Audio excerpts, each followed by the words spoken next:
orando pela vida dele. Obrigado, Senhor, pela vida do pastor Roberto. Obrigado, Senhor, porque tens levantado o teu filho para ministrar conosco nessa manhã. Usa ele com autoridade, com intrepidez. Em nome de Jesus, Senhor. Em nome de Jesus. Amém.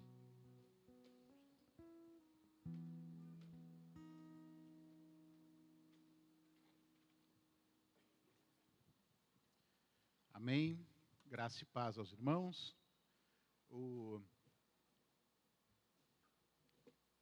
Tem alguns polígrafos aqui dessa última aula. O pessoal da escola de servos aí já pode pegar aqui com o pastor Alberto.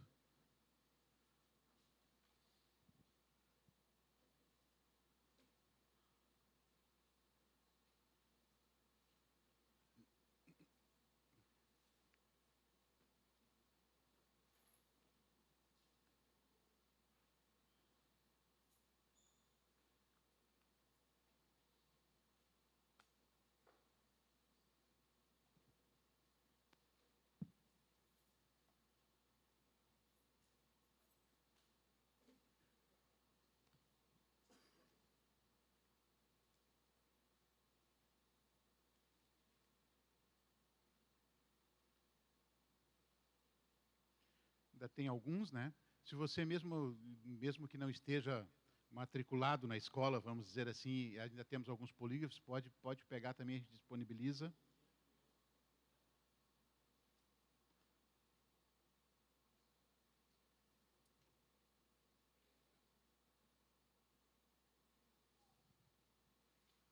Amém. Glória a Deus. Bom, hoje é o nossa última aula desse módulo de visão do ministério. Vamos estar falando sobre missões, evangelismo. No domingo que vem já, né, pastor? Ou no outro? No primeiro domingo de novembro, inicia o último módulo, que é família. A Inês vai estar ministrando aí, então vai ser muito edificante aí para nós. E depois nós temos, né, novembro é o último módulo, aí depois nós paramos a escola, mas os cultos continuam, né? Os cultos continuam e a escola reinicia o ano que vem, provavelmente março ou abril, né, nessa época aí. Então, sempre vai se renovando, mas o interessante disso é que o culto ele vai sempre acontecendo e todo mundo é convidado a estar aqui conosco, né? E eu acho que a palavra de Deus ela é tão rica e ela tem valores tão profundos que a gente nunca termina, né? Eu creio particularmente que, por exemplo, quem faz um curso de teologia e diz assim, estou formado em teologia, tu apenas começou a estudar uma coisa que tu nunca vai terminar, porque não tem como dizer que você já completou tudo, né? Que você já entendeu. Não adianta, ele vai continuar ainda depois lá junto com o Senhor, porque vai ter muita gente perguntando coisa para ele lá. Tem gente que vai anotando já para perguntar, né? Mas Deus é bom e Ele nos ama. E eu queria que você abrisse sua Bíblia para a gente iniciar, então, Mateus capítulo 28.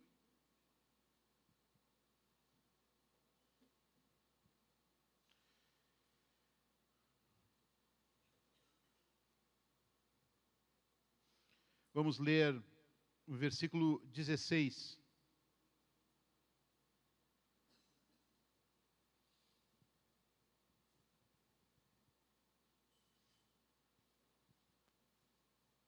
Diz assim a palavra de Deus.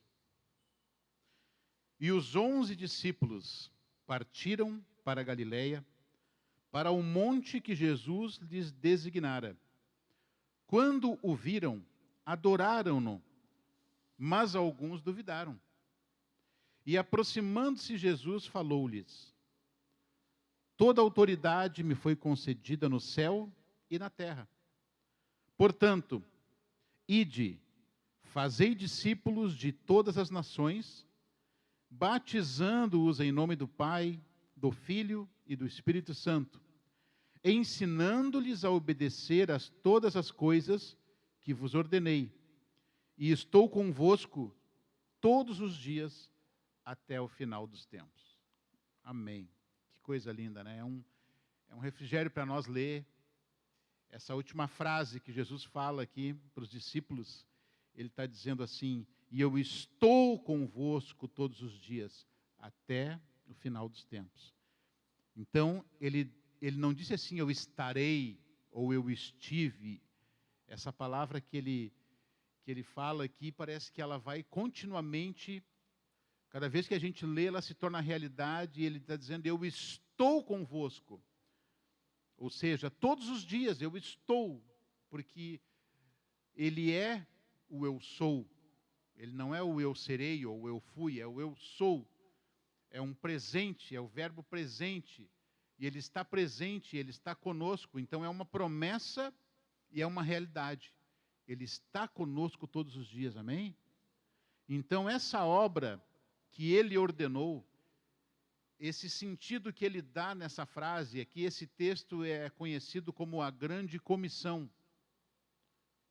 É o grande comissionamento, a grande ordenança de Jesus, onde ele diz para os discípulos, e ele está dizendo para nós, para a igreja, essas palavras ainda estão em vigência, ele está dizendo, foi-me dado toda a autoridade no céu e na terra. E ele diz assim, ó, portanto, ide e anunciai e pregai o evangelho.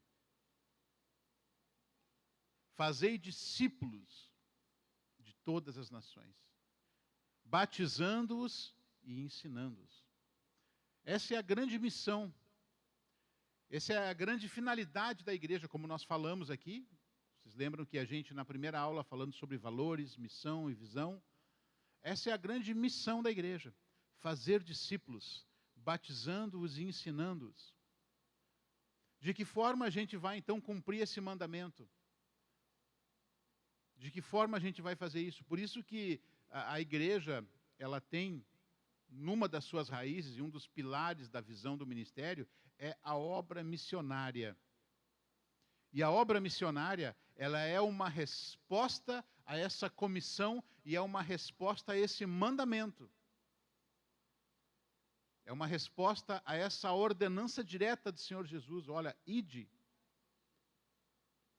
E isso é interessante porque, como a gente estava falando sobre louvor e adoração, eu estava comentando que todos nós fazemos parte disso. Não é somente o pessoal que está aqui cantando, que está louvando. Nós também estamos louvando. Então, nós somos parte do louvor. Nós também somos parte dessa ordenança. A palavra igreja, ela deriva do grego, a palavra é eclesia, é o eclésia. E essa palavra, o prefixo ek, da igreja, da palavra igreja, do grego, dá um sentido de sair para fora. Então, a gente pode fazer várias aplicações no sentido de que a pessoa tem que sair de si mesma, ela tem que nascer de novo, ela sai de si mesma, ou então que a igreja, ela sai de dentro das quatro paredes da instituição e ela é igreja lá fora. Porque aqui é muito fácil da gente dizer e ser igreja, aqui todo mundo bonitinho, de banho tomado, bem arrumado, todo mundo aqui, paz do Senhor, tem lá um cafezinho, maravilha. Mas ser igreja no meio do tumulto, no meio da adversidade, ser igreja num ambiente hostil, num ambiente de perseguição, como era o caso deles aqui, quando Jesus dá esse mandamento, dá essa direção, eles estão sendo perseguidos, estão sendo maltratados, caluniados, ou seja, nesses momentos é que a igreja se manifesta. E nesses momentos de oposição, nos momentos de dificuldade, é que a igreja, ela surge, ela nasce, ela se expande. Nos momentos de maior perseguição, foram também os momentos de maior crescimento da igreja. Então a gente muitas vezes tem a ideia de que a vida com Deus perfeita é aquela vida assim, vamos fazer aqui, né, uma barraquinha para mim, para o Senhor Jesus, né, para o Elias, para o Moisés, vamos fazer aqui, vamos ficar aqui, sabe, o Monte da Transfiguração ali, era tão bom aquilo ali, né, porque a gente quer perpetuar os momentos agradáveis e os momentos confortáveis, a gente quer ficar ali, mas não. Deus levantou uma perseguição para espalhar e para que a mensagem fosse espalhada. Então, missões também é sinônimo de incômodo, também é sinônimo de desafio, é sinônimo de dificuldade. Nada é fácil, porque tudo que é fácil é desvalorizado. Mas aquilo que é conquistado, aquilo que é resultado de um processo de esforço e de renúncia, isso sim marca a nossa vida e marca também a nossa vida com Deus. Porque hoje, se a igreja está em pé hoje, se a igreja existe hoje, foi também porque Deus levantou homens e mulheres.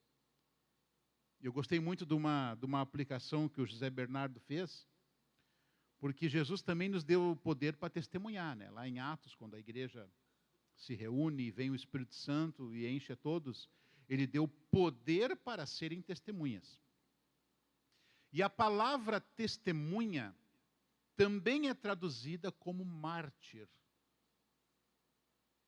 Então, ser testemunha também é ser mártir, sofrer oposição. E será que nós estamos dispostos a isso? A sermos testemunhas até naquele momento em que alguém diz assim, ou você confessa, ou você nega. E se você confessar, você vai morrer? São situações que a gente pensa, situações extremas, lógico, né? Mas situações que a igreja passou. A igreja foi perseguida, os irmãos que se converteram foram perseguidos, muitos, por isso que diz que muitos mártires foram lançados lá no Coliseu, eles eram um espetáculo para o Império Romano, para o povo, e para muitos judeus também. Eles eram espetáculos, eles eram lançados nas covas, eles eram lançados para serem mortos, comidos por leões, mas eles não negaram a sua fé. De maneira que esse desafio de Deus, e essa palavra de Deus, ela é, ao mesmo tempo, uma ordenança, mas ela também é, ou você está dentro desse contexto, você entende isso, ou você não entendeu bem o que é ser igreja. Teve uma missionária uma vez num congresso que nós fizemos, a Jo Panel, o nome dela, uma inglesa, que veio junto com o Marcelo um tempo atrás ali, e ela entregou uma palavra na igreja, lá na Zona Sul, o pastor Gessé estava nesse culto, e todo mundo buscava uma palavra, isso era muito comum, tem que ter uma palavra para ir, uma palavra de Deus para ir pregar, para ir falar, para ir para outro lugar, para ir para as nações, para um país, seja para onde for. E ela disse assim, você está errado. Você não tem que buscar uma palavra para ir. Você tem que buscar uma palavra para ficar. Porque ir, ele já mandou ir. Então você está orando errado. Você tem que orar para ver se você fica. E é verdade, né? Ele já mandou ir. Quer ver uma palavra que está se falando muito hoje? Até por causa de todos os eventos que estão acontecendo atualmente. Mateus 24.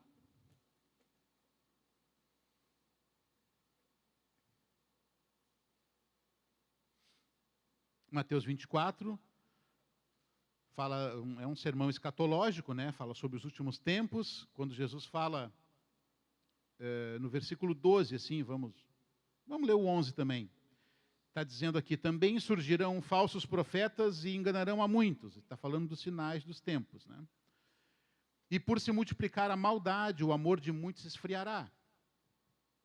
Parece que é bem atual isso, né? Falsos profetas, o amor esfriando. Mas quem perseverar até o fim será salvo. E este evangelho do reino será pregado pelo mundo inteiro, para testemunho a todas as nações, e então virá o fim. Então você percebe como a questão escatológica e a questão assim do cumprimento de tudo que foi falado também está atrelado à pregação do Evangelho, está atrelado ao anúncio da palavra de Deus, está atrelado ao papel fundamental da igreja. E para isso, Deus levanta, Deus capacita pessoas e Deus prepara pessoas. As responsabilidades são trazidas conforme o conhecimento é anunciado. Então, você, ao mesmo tempo que você sabe, você se torna responsável. Tem um livro muito famoso, né, que se não me engano era O Pequeno Príncipe, né, que tinha uma frase que todo mundo sabe de cor praticamente, que você se torna responsável por aquele que você cativa. Você já pensou sobre isso? Sobre o conhecimento que nós temos e que nos traz uma responsabilidade? Porque se o homem é ignorante, se o homem não sabe nada, ele não pode ser cobrado. Inclusive, existe até um princípio do direito que diz que não existe crime sem lei anterior que o defina. Então, se não existe uma norma, a pessoa não pode ser cobrada. Mas Deus, Ele age conosco num princípio de que Ele já enviou a sua palavra, enviou seus profetas, enviou a sua lei, enviou as Escrituras. Portanto, nós sabemos, por isso nós estamos aqui para entender e para saber mais. E de todo o resultado de tudo aquilo que eu sei, de tudo aquilo que eu aprendo, eu me torno responsável por esse conhecimento. Eu tenho que dar uma resposta daquilo que eu sei. De maneira que o homem se torna, segundo a palavra de Deus diz, ainda para a salvação e também para a resposta de Deus, o homem se torna indesculpável. Não existe alguém dizer, mas eu não sabia que era para falar de Jesus. Ah, mas eu não sabia que era para evangelizar. Como não sabia? E a partir de hoje, todos nós que estamos aqui sabemos e nós temos essa responsabilidade.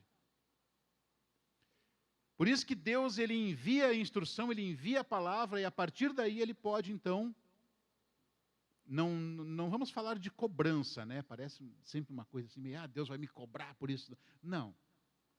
Isso, a obra de Deus também, ela é feita fundamentalmente por um coração voluntário. Um coração que ele decide obedecer, ele decide se render. Porque se fosse uma coisa mecânica ela tem um prazo limitado. Mas no caso da igreja, no nosso caso, é diferente, porque nós temos um coração transformado, amém? Nós temos um entendimento transformado por Deus, e tudo o que fizemos, e tudo o que pensamos, e tudo o que sentimos vem dEle. Então a obra de Deus é feita por nós, mas é Ele que ordena. Em última análise, é Ele que está sendo levado, é Ele que está sendo pregado, e Ele é que opera tudo. É Deus que opera a salvação, inclusive. Sabiam disso? Você não sabe, vou dizer para você. Você não converte ninguém. A Bíblia diz que o Espírito Santo convence o homem do pecado, da justiça e do juízo. Então, se não existe essa obra do Espírito, se não existe essa manifestação visível de Deus, ninguém se converte também.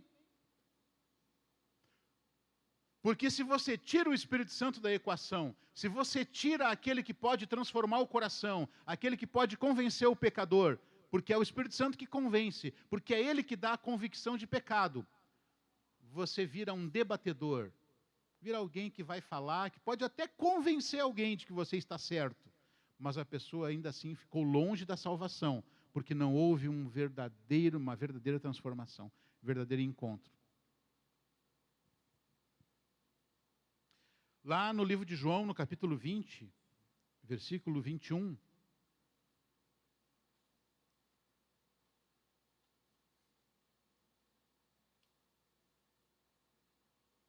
João 20, 21.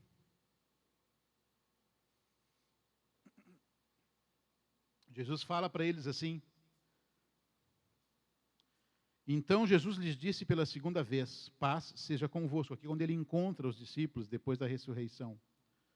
Assim como o Pai me enviou, também eu vos envio. E havendo dito isso, soprou sobre eles e disse, recebei o Espírito Santo. Se perdoardes os pecados de alguém, serão perdoados, e os que retiverdes serão retidos. Jesus está dando autoridade para eles aqui. E está dizendo uma frase marcante ali: assim como o Pai me enviou, eu vos envio. Você percebe que nós, como igreja, não temos opção. Você não tem opção. Eu acho que eu não quero. Então você rejeita esse envio. Você rejeita essa identidade, você rejeita a natureza.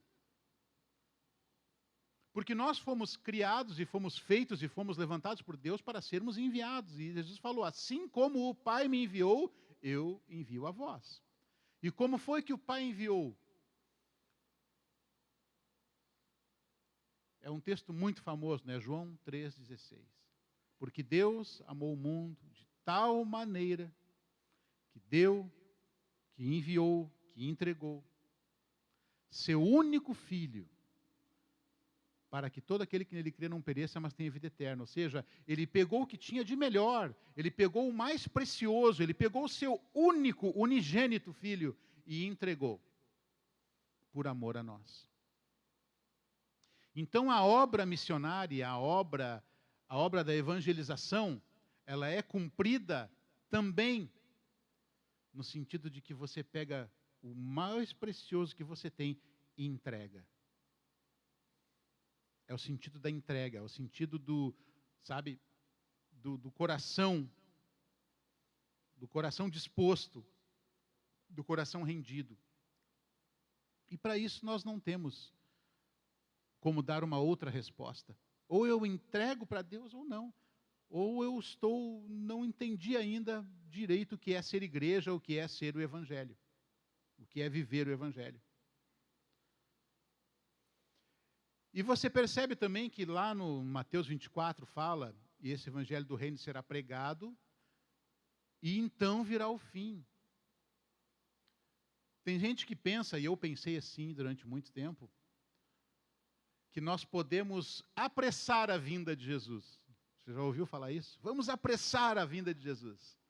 Vamos evangelizar, vamos sair e tal, porque quanto mais gente se converteu, é uma questão que a gente pensa numa equação lógica, né? Então, quanto mais gente se converter, mais rápido, então Jesus volta mais rápido. E eu, durante muito tempo, pensei assim, hoje eu já penso um pouquinho diferente. Como é que nós vamos poder apressar? Deus se apressa?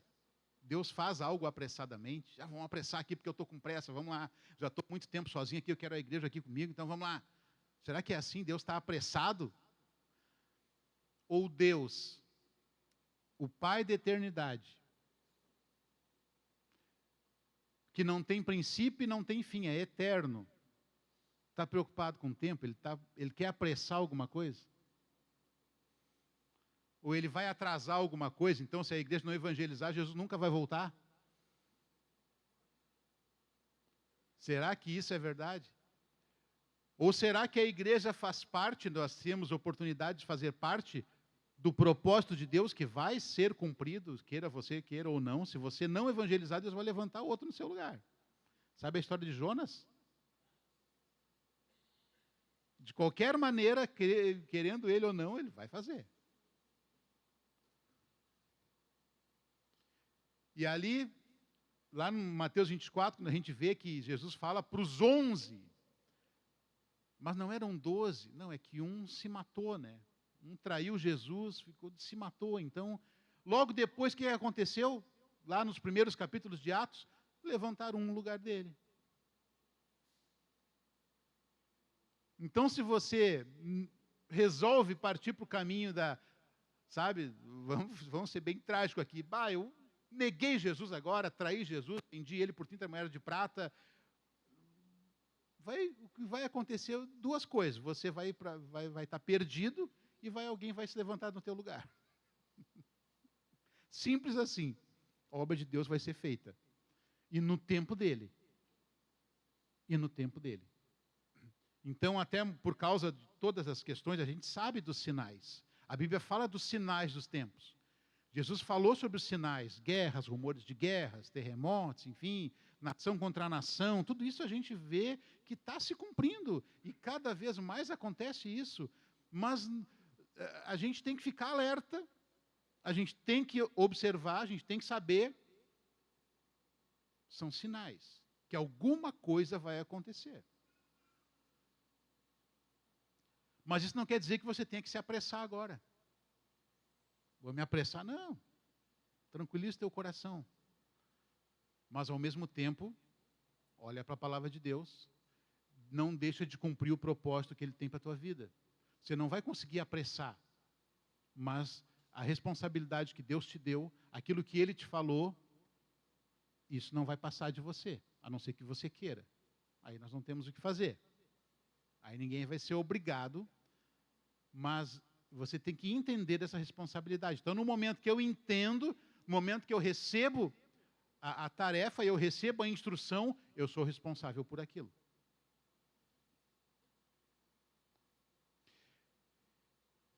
Em 1 Coríntios, capítulo 15, de 1 a 4, abra aí a sua Bíblia, 1 Coríntios.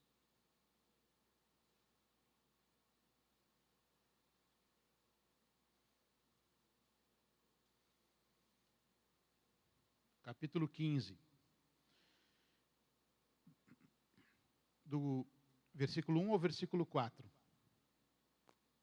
Irmãos, lembro-vos do evangelho que vos anunciei, o qual também recebestes e no qual estáis firmes.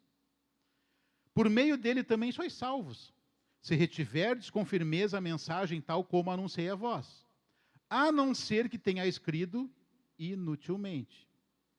Porque primeiro vos entreguei o que também recebi. Cristo morreu pelos nossos pecados segundo as Escrituras.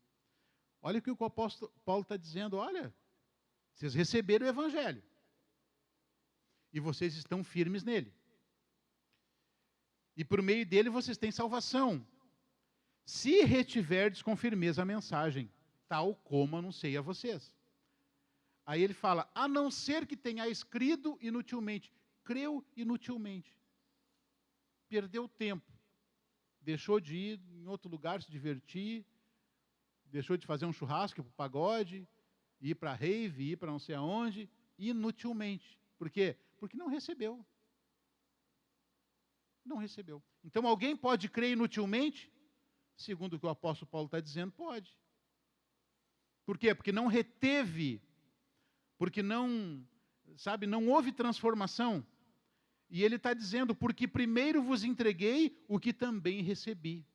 Isso aqui é importante. O evangelho a ser pregado, a mensagem a ser entregue, é a mensagem que nós recebemos de Deus. Paulo fala isso na ceia também. Ele diz assim, ó, porque eu vos entreguei o que recebi do Senhor. Paulo estava fazendo um trabalho de garçom. Ele estava recebendo e entregando, recebendo e entregando. Para quem gosta da linguagem futebolística, ele é aquele meio-campo que entrega o atacante na cara do gol. Ele é só o distribuidor. O pifador, como disse o Ricardinho. Então, nós temos que receber e entregar, receber e entregar. Mas receber o quê? A palavra de Deus. Isso que ele estava dizendo aqui, ó, que Jesus morreu pelos nossos pecados segundo as Escrituras. Ou seja, o Evangelho é isso. Por isso que nós falamos sobre a questão da ação social, que faz parte da missão, né, faz parte da nossa visão, faz parte daquilo que a gente... Mas não é o principal, não é a finalidade. Sabe? Então a igreja ela tem que ter a mensagem correta. A igreja que prega que você vai ser feliz. Que você tem seus problemas resolvidos. Que você vai ser curado. Isso tudo são meios que Deus utiliza para que o evangelho da salvação chegue até a pessoa. Mas quando você utiliza o meio e trata ele como fim, a igreja perde a sua identidade e o seu propósito. Ela começa a agir em torno de valores, sabe? E isso se torna algo muito sedutor. Quem não gostaria de chegar num culto aqui e ver gente aqui profetizando e outros curas maravilhosas e gente, sabe, voando pelas paredes. Esse dia eu vi um vídeo de um cara que, meu Deus do céu, o cara subiu numa pilastra e começou a fazer assim na parede, como se fosse um pica-pau. Eu digo, meu Deus, o que é isso, cara?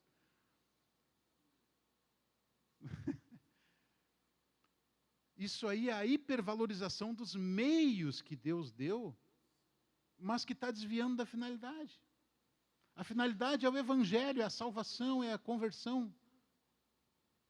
Deus pode usar isso? Pode, claro que pode.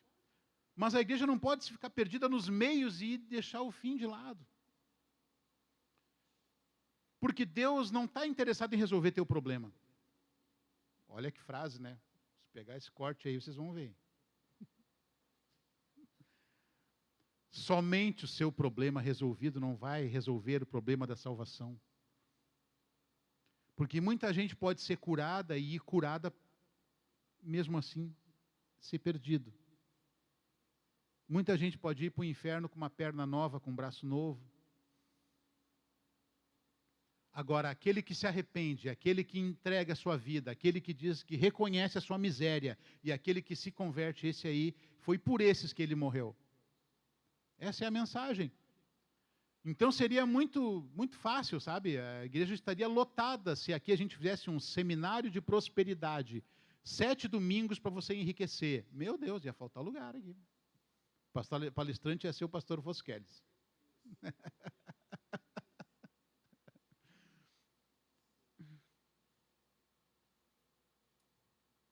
Imagina.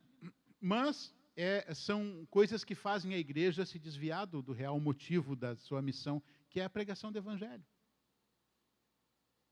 Essa é a mensagem a ser pregada. E para essa mensagem ser pregada com eficácia, ser pregada com, vamos dizer assim, com maior autoridade, nós dependemos inteiramente do Espírito Santo. Lá em Atos 1:8, que é um texto muito claro que diz que recebereis poder do Espírito Santo, que há de vir sobre vós e ser-me-eis testemunhas, tanto em Jerusalém, como em toda a Judeia, em Samaria e até os confins da terra. Ou seja, em todo lugar, em todo tempo,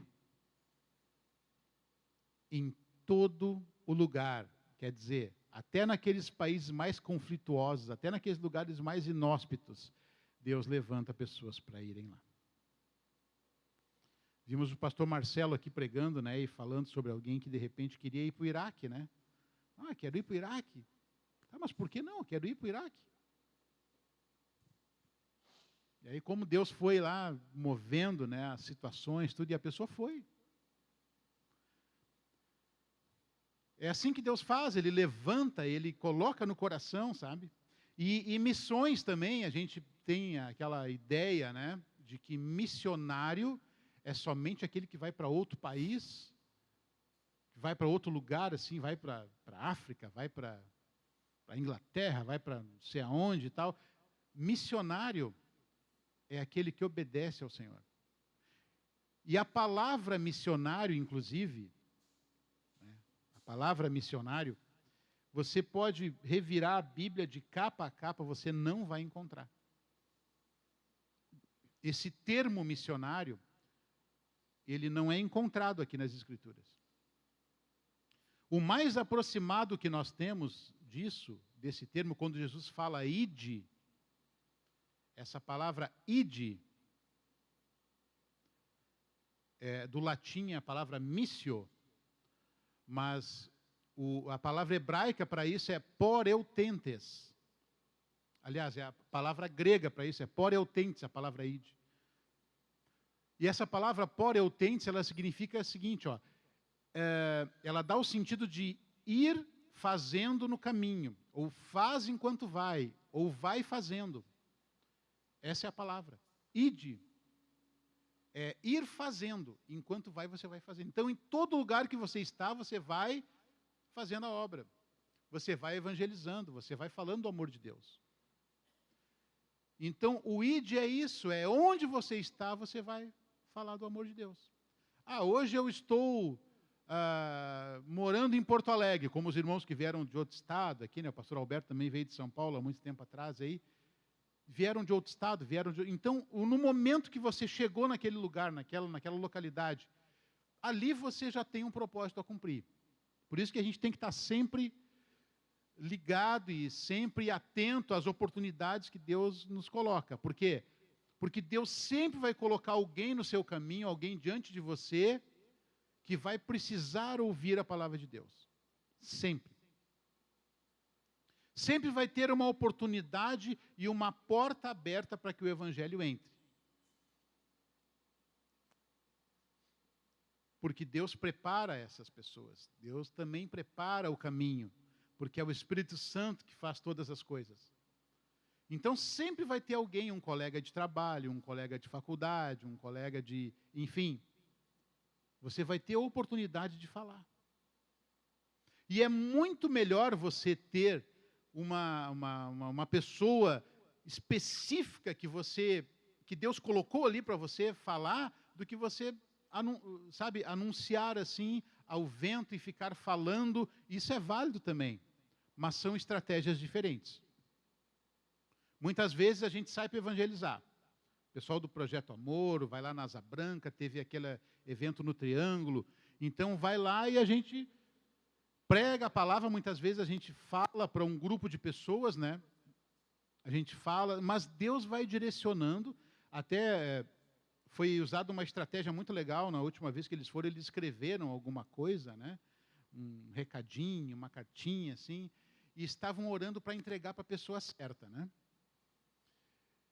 E aí, pode ser que alguém, naquele dia, naquele momento, exatamente naquela hora, precisava ouvir uma palavra de ânimo, uma palavra de conforto, uma palavra de fortalecimento. E aí chegou e desceu ali no Triângulo e alguém veio lá: oi, tudo bem? Aqui, ó, um maluco lá de coletinho amarelo foi lá e deu uma cartinha. E era exatamente o que a pessoa precisava ouvir. Ali está a porta aberta e a oportunidade para o Evangelho.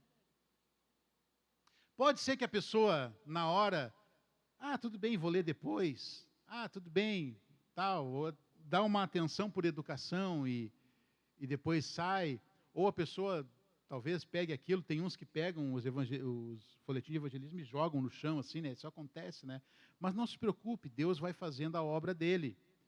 Deus vai fazendo a obra dele. Eu lembro que, antes de eu me converter, muita gente já tinha tentado com folhetinho, com isso, com aquilo, sabe? E eu, não. Mas um dia, do nada, um tio meu me deu um livrinho assim pequeno, espetacular aquele livrinho, um livrinho pequeno que o título era O Caminho da Salvação. E ali tinha um resumo do livro de João, um resumo de Salmos, alguns Salmos, ou seja, eles colocaram nesse livrinho todo o caminho da salvação, versículo por versículo, todo o entendimento.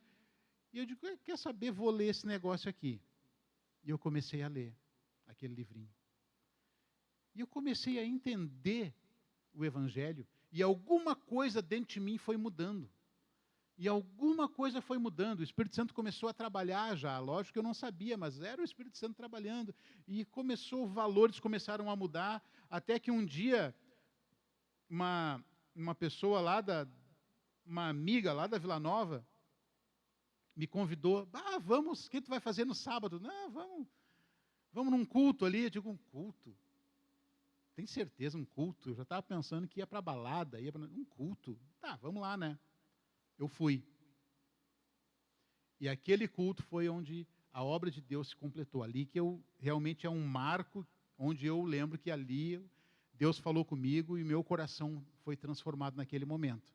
Mas até chegar aquele momento, foi muita gente dando palavra, muita gente evangelizando, muita gente dando folheto, eu não dando bola, isso e aquilo, sabe? Perdido nas minhas próprias filosofias e argumentações, até que um dia aconteceu. Então pode ser que isso seja mais um caminho, seja mais uma palavra, seja, sabe, é como uma rocha, uma pedra que você quer cortar aquela pedra e várias pessoas vão ali dando martelada, e martelada, e martelando, e aquela pedra não se move, mas um dia tem uma martelada que alguém dá no lugar certo ali e a pedra se racha. foi assim comigo. Pode ser diferente com outras pessoas? Pode. Tem gente que se converte assim, de uma maneira, né, sobrenatural, quase que instantânea. Pode acontecer também. Mas isso é um incentivo para que a gente não pare de falar, não pare de evangelizar, ainda que a pessoa diga, tudo bem, eu entendo isso, mas não, acho que não é o momento, não estou preparado. Tem gente que diz assim, eu não estou preparado ainda. O único preparo que a pessoa tem que ter para se converter é ser pecador. É reconhecer que é pecador, aí, né, é diferente, né? Só que as pessoas já pensam, sabe, vou ter que usar saia, vou ter que cortar o cabelo, vou ter que fazer a barba, vou ter que usar gravata. As pessoas têm uma ideia, né, da igreja que muitas vezes, tudo bem, pode ser que alguma igreja tenha isso, né, mas não é. O evangelho é muito mais do que mudança, sabe, de roupa, de aparência. Não, o evangelho é a mudança no coração mesmo. Eu lembro que em 94, um evangelista veio aqui em Porto Alegre, o Reinhard Bonk, faleceu até recentemente. E é um cara que pregou para multidões, pregava na África para 500 mil pessoas, um evangelista muito conhecido. E eu lembro até hoje do slogan da campanha dele, que era assim, ó, a verdadeira mudança começa no seu coração. Muito legal isso, né? Porque se não começar lá de dentro, se não começar lá do coração, também não vai fazer efeito nenhum. Então, esse é o motivo, esse é o grande, vamos dizer assim, o grande motor que gera a obra missionária. É o grande fervor que existe, sabe, no coração de pessoas que Deus levanta. E se você quiser se aprofundar mais no tema, você pode ler livros do Oswald Smith, do Loren Cunningham, que até faleceu também recentemente, foi fundador da Jocum.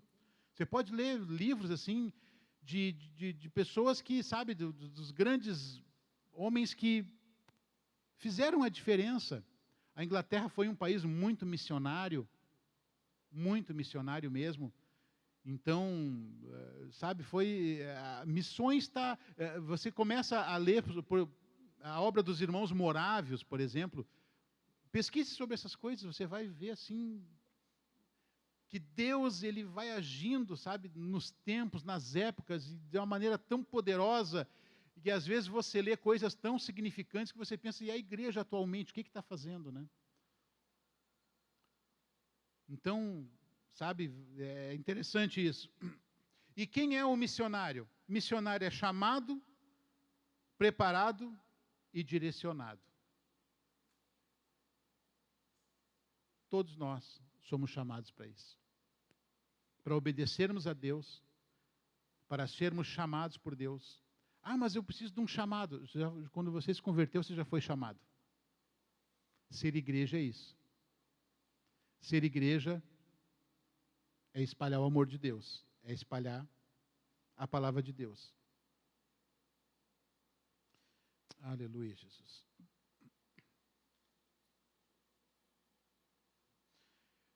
E isso tudo, queridos, quando, logicamente, que a gente procura fazer as coisas da melhor forma possível, né? E a gente não vai enviar numa missão ou para alguma obra específica alguém que a gente não saiba que tenha condições de desempenhar aquele trabalho. Então, por isso que existe seminário, por isso que existem as nossas escolas bíblicas aqui, para que a gente tenha esse preparo, para que a gente tenha essa bagagem. Por exemplo, agora os adolescentes aqui estão indo em janeiro novamente lá para os pacificadores, lá na AME. Então, a AME é um exemplo assim, de alguém, que o José Bernardo, que Deus levantou para preparar jovens para essa obra. Então, ela auxilia as igrejas nessa função de evangelização. Então, tem muitos caminhos que Deus usa para preparar essas pessoas. Tem a própria Jocum, tem vários cursos missionários, mas o mais importante, onde a gente mesmo é consolidado nisso, é na vida da igreja, é na comunidade. E um dos sinais mais importantes que Deus usa, e que nós também estamos atentos, e é um princípio que a gente tem, é que se a pessoa já não faz nada aqui, ela vai fazer em outro lugar.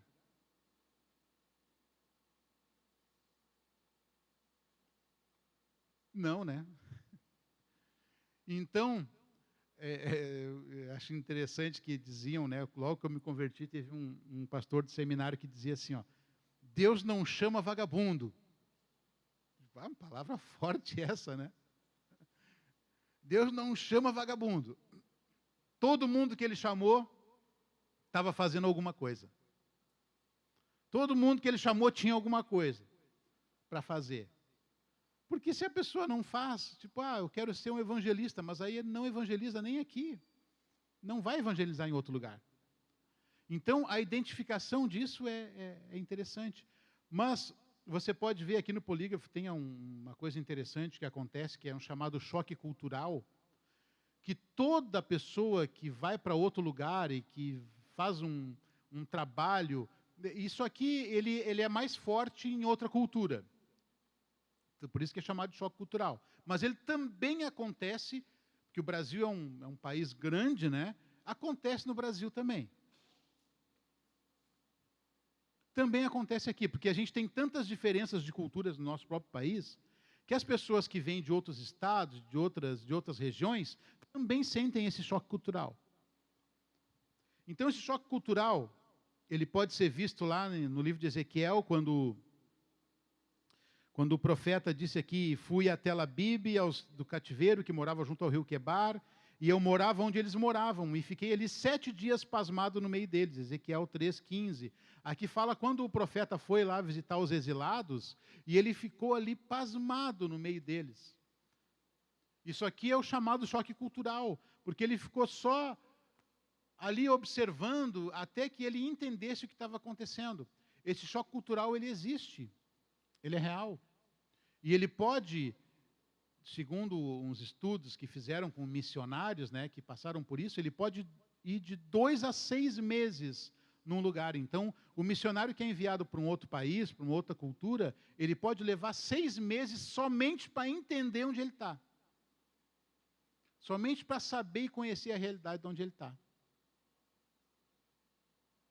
E isso tem a ver com o próprio a cultura do lugar, com a característica das pessoas, a característica do funcionamento da cidade. Tudo isso a gente tem que levar em consideração também. Os fatores espirituais também são importantes, se aquela cidade é bastante evangelizada ou não, até porque se é bastante evangelizada, o missionário não precisaria ir para lá, né? Mas são questões que a gente considera. Porque o choque cultural, ele acontece mesmo. E a gente tem experiências de pessoas que foram para outros lugares, para outros países, e que a gente teve que trazer de volta, porque não houve adaptação. E um dos maiores problemas é o choque da língua. Sabe? A língua. A maneira como você se comunica ou não se comunica, isso pode trazer muito prejuízo. Então, é uma dica aí para quem pensa ou para quem já tem no coração, sabe, quando arde no coração uma chamada assim, estude inglês. Estude inglês, estude espanhol, o que você puder. Estude. Mas eu não tenho nenhuma perspectiva agora de ir para algum lugar. Não tem problema. Estude inglês, porque isso para a vida vai fazer uma diferença muito grande. E para a obra de Deus também. Estudar inglês é uma coisa assim que, sabe, é fundamental hoje para quem quer transpor barreiras, para quem quer ir para outros lugares e ter uma comunicação eficaz. Estudar o inglês é importantíssimo. Estava falando com o Éder, que é missionário na Escócia. Estava falando com ele agora, semana passada, ali em Cachoeirinha. E ele disse que toda essa questão envolvendo o Brasil, enfim, as notícias que envolveram aqui nos últimos tempos, e ele falou de um fato específico que aconteceu e foi noticiado pela mídia internacional, e ele desconfiou daquela notícia. Ele disse, não, mas será que foi isso que essa pessoa falou mesmo? Porque a mídia internacional traduziu de uma maneira totalmente diferente. E ele, como conhece o inglês e viu que a pessoa falou uma coisa e traduziram outra, ele, não, vou olhar com mais atenção isso. Ele foi olhar e ele percebeu que o que era dito pela pessoa em português foi transliterado para a língua lá, para o inglês, mas de uma maneira, vamos dizer assim, uma tradução dinâmica. Eles não traduziram exatamente o que a pessoa falou, eles traduziram o que eles acharam que a pessoa falou. E era totalmente diferente daquilo que a pessoa tinha falado. Aí ele percebeu que se ele não dominasse o idioma e se ele não soubesse o que estava sendo falado ali, ele ia ter um prejuízo enorme naquele momento. Então tu vê que fez toda a diferença para ele esse conhecimento. E isso para nós é importante também. Isso é só um exemplo do que acontece, né?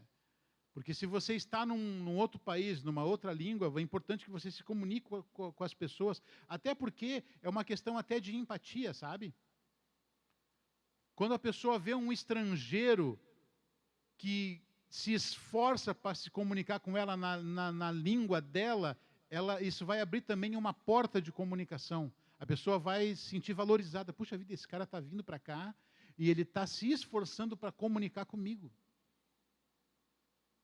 Isso aí tudo faz parte, sabe? Tudo isso influencia e tudo isso nos ajuda na missão da propagação do Evangelho. Então aqui no Polígrafo até falo sobre 3 momentos que ocorre esse choque cultural, é quando a pessoa chega num novo lugar, e aí tem um momento que às vezes a pessoa fica desencorajada, a pessoa vê as dificuldades, não tem dificuldade com a língua, com tudo também, isso é um choque. E tem um terceiro momento que acontece também, que é quando a pessoa retorna.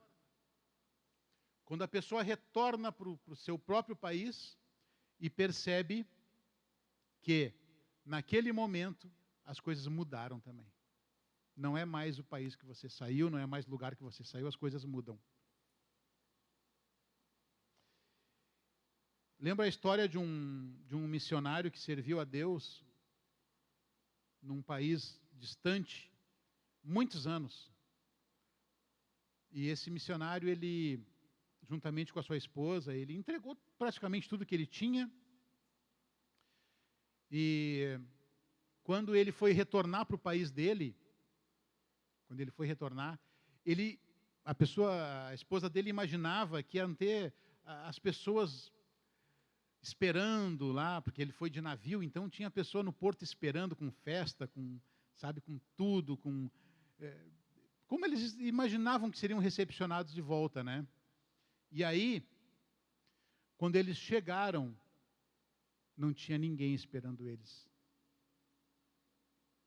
Chegaram e praticamente o porto estava vazio, foram despercebidos, e aí Deus falou no coração dele, ele falou para a esposa, sabe por que não tinha ninguém aqui? Porque nós ainda não voltamos para casa. Porque ele sabia que a casa dele não era ali. A casa dele é com o Senhor, e lá sim a recepção vai ser diferente. Lá sim é diferente. E nós vamos voltar também para casa um dia. Aleluia. Então, vamos chegando no final aqui, né? Já estamos quase terminando aqui. Eu só queria falar com vocês aqui sobre... fizeram um estudo, né? Várias agências missionárias sobre 10 pontos, que são os pontos fundamentais, que são chamadas de universais culturais.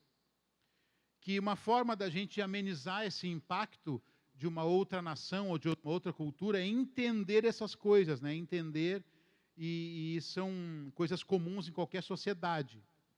Então aqui ele fala primeiro da língua, né? Importante saber a língua. A tecnologia. Por que a tecnologia? Porque tem muitos países, muitos lugares que não tem nem internet, né? Não tem, sabe, hoje a vida é muito mais conectada, né? Hoje a gente tem internet todo momento, a gente paga a conta pela internet, a gente pede comida pela internet, tem gente que até casa pela internet, então é uma loucura, né? Então a internet hoje faz parte, mas tem países que isso aí é mais deficitário, então a tecnologia é importante. A economia, então o contexto econômico do lugar também conta muito, né? Porque se o país vai mal, você vai mal também, então é uma questão bem simples, né? Se você tiver que escolher, ou nem é uma questão de escolha, mas entender o momento daquele lugar, você vai olhar pela economia. A vida social, que acontece no lugar, né? Ou seja, como aquela região ela vive, como ela se manifesta, quais são os costumes, os hábitos das pessoas. Governo e lei, é importante saber qual é a forma de governo, que leis você precisa entender. Teve brasileiro que achou que podia levar drogas para a Austrália, beleza, aí foi para um outro país lá, tinha pena de morte para quem levava droga, aí não teve jeito. Morreu, o governo e lei, lógico que o missionário não vai fazer isso, né? É só um exemplo para que você entenda. Quer ver uma notícia interessante que saiu agora semana passada? Vocês conhecem o Cristiano Ronaldo, né? O jogador da seleção de Portugal, né? Cristiano Ronaldo todo mundo conhece. Mesmo quem não gosta de futebol, porque ele aparece em tudo que é lugar. Ele está jogando num país árabe, está jogando numa liga árabe de futebol, e foi uma mulher de cadeira de rodas entregar uma camiseta para ele, pedir um autógrafo, e ele deu um abraço na mulher, com todo mundo filmando, câmera, todo mundo filmando. Sabe o que a lei do país queria? Que ele levasse 100 chibatadas por adultério. Imagina, 100 chibatadas pelo crime de adultério. Por quê? Porque ele abraçou a mulher, e para o muçulmano lá, para o Islã, qualquer manifestação, sabe, as mulheres elas usam burca, elas ficam só com os olhos de fora. E as mulheres não podem ter contato com os homens, a não ser, lógico, em casa com seu marido. Então, se você vai e abraça uma mulher, é uma violência. E ele foi acusado disso. Então, tu vê como é interessante você conhecer governos e leis, para você não ser condenado a 100 chibatadas. Eu ia ter pena de morte lá, cara, porque eu abraço todo mundo, cara. Ia me dar mal nesse negócio aí. Então, governo e lei, é importante saber. Uma coisa interessante que a gente pegou um grupo uma vez e fomos lá para o Uruguai, para Montevidéu. Acho que essa pilha aqui já está caindo. E no Uruguai é um costume dos homens, os homens se abraçam e eles dão um beijo. Se beijam, assim, a gente é meio durão aqui, né? Mas para eles é normal, os homens se beijam no rosto, assim, né? E até a cultura hebraica, eu acho que também tinha isso, que Paulo fala em ósculo santo, né? Ou seja, uma coisa, mas para nós era... Só que a gente começou a conviver tanto com eles que depois estava todo mundo já se abraçando, um já beijava o outro, não tinha mais esse negócio aí, né? Mas é importante você saber os costumes do lugar onde você está. Religião, o aspecto religioso, qual é a religião predominante, o que domina naquele lugar, o que é mais, né? A questão das artes, que é muito importante, a arte, às vezes a gente, é só arte, mas a arte ela forma pensamentos, ela induz valores, a arte é importante também. Conhecimento científico, o quanto aquela sociedade é desenvolvida. Saúde e lazer também, você tem que saber para onde ir quando ficar doente, e para onde ir quando você quer fazer um lazer, quando você quer dar uma corrida, quer praticar um esporte. E a questão da educação. Porque muitos missionários também, apesar de estar no campo missionário, continuam estudando, têm filhos em idade escolar, então tudo isso é importante. Amém? Glória a Deus, estamos chegando aqui já nas 11h30, o nosso horário. Convido você a ficar em pé nessa hora, então. Vamos orar. Pai, em nome de Jesus, obrigado, Senhor, por esse dia. Obrigado pela Tua palavra, Senhor. Obrigado, Pai, porque podemos estar aqui, Senhor, falando das coisas relativas ao Teu reino, relativas ao Teu evangelho, Senhor. Nos guarda nessa hora, Pai. Nos leva em segurança cada um para a sua casa, Senhor. Que nós possamos entender, Pai, propósito que Tu tem para a vida de cada um de nós, Pai. E que nós possamos entender e compreender e nos colocarmos à disposição, Senhor, para cumprir o Teu chamado, Pai. Por isso nós Te louvamos agradecidos, em nome de Jesus. Amém. Amém. Deus os abençoe.